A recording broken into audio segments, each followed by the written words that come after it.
You know, the human cost of the war in Ukraine is growing, undoubtedly. So are the very obvious and blatant crimes against humanity. And that has led the head of political affairs at the UN to address the Security Council today, insisting on a full-scale investigation.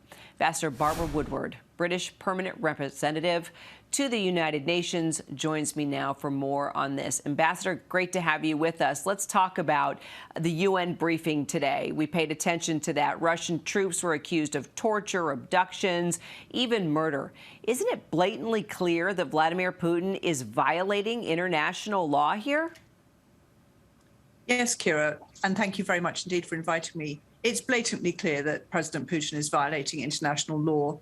International law precludes in conflict attacking civilian infrastructure. So the Mariupol hospital, where we saw pregnant women wheeled out injured and she subsequently died.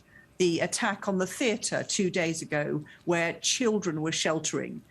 You're not allowed to target that sort of building in war times. And there have been residential attacks as well. We were hearing earlier in your program from people in Lviv too. So this is without doubt a case of war crimes. And the important thing is that, as your earlier participant was saying, we need to collect the evidence so that these things can be reviewed and tried in a criminal court.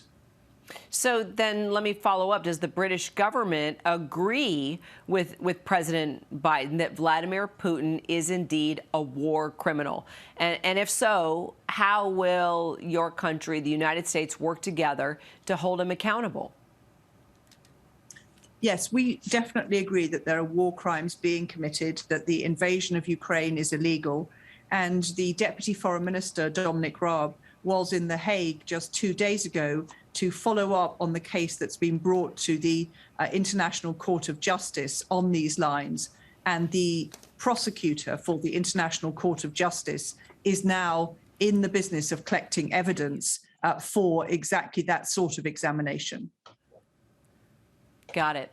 And let me ask you this. Your Russian counterpart at the UN just announced that his Twitter account was actually blocked today due to violating rules on abuse and harassment. He's been accused of peddling just blatant lies from the podium at the UN. What do you make of this? Russia is on the back foot. They're bogged down in Ukraine and they're bogged down here in New York at the United Nations. So what we're seeing from the Russians, I think, is really the disinformation of the desperate.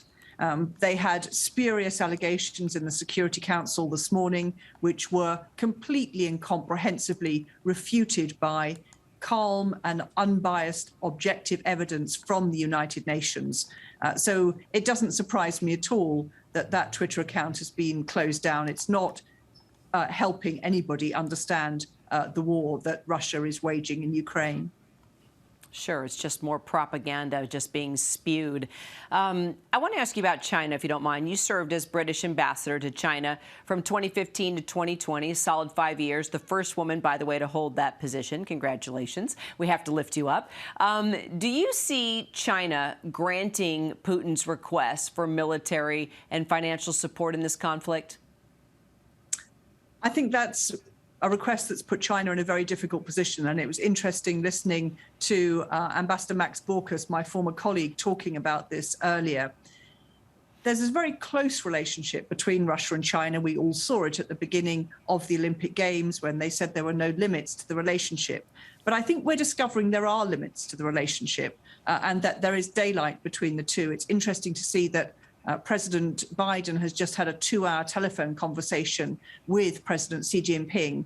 And the Chinese here in New York are clearly concerned by the humanitarian aspects of the war, by the global economic ripple effect of the war as food and energy prices go up. Remember that they are food and energy importers. And also, I think, wanting to be responsible members of the United Nations, defending the UN Charter, defending the principle of territorial integrity, which has been so violated by Russia's invasion of Ukraine. Ambassador Barbara Woodward, great to have you today. Appreciate it.